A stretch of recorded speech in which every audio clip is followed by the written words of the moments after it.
Here we are on March 27th, 2010, and we're doing our first field operation of the year. We're here in a winter wheat field. You can see the rows of wheat starting to green up. This field was planted in late September 2009, grew up to about like this, and then when winter hit, kind of went dormant. We've got a couple of weeks of reasonably nice weather where this wheat is starting to green up. You can see the green leaves, and over the next couple weeks and through the growing season, we're going to see this start to grow really fast. What we're doing today is we're actually spreading another crop onto this field, red clover.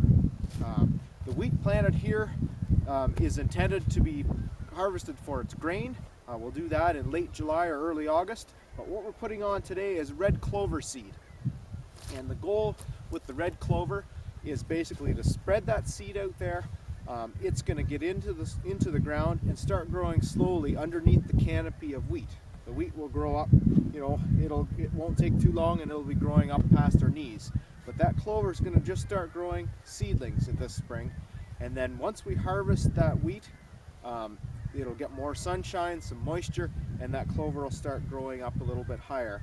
And the reason we're putting the clover in is that it's a legume, which basically means that it's going to take nitrogen when it grows, put that into the soil. Basically, it doesn't require an additional nitrogen source. That crop's going to be plowed into this ground in the fall, and it's actually going to have a nice slow release fertilizer for next year's corn crop. In addition to the nitrogen that it adds to the soil, it also helps build good soil health and nice workable ground, and keeps the nice soil structure that we like to see. So basically what we're doing here, let's take a look at the equipment. We've got a four-wheeler. I've got a little spreader on here that spins around. We got a 28-foot width path, and in the front here I've got a GPS, which basically helps me stay on row. I just follow that around like a GPS you would on your car. Set it up 28 foot. I've been driving about 16 to 18 kilometers an hour, and I got it set up to go on about 5 pounds per acre. Just take a look at this.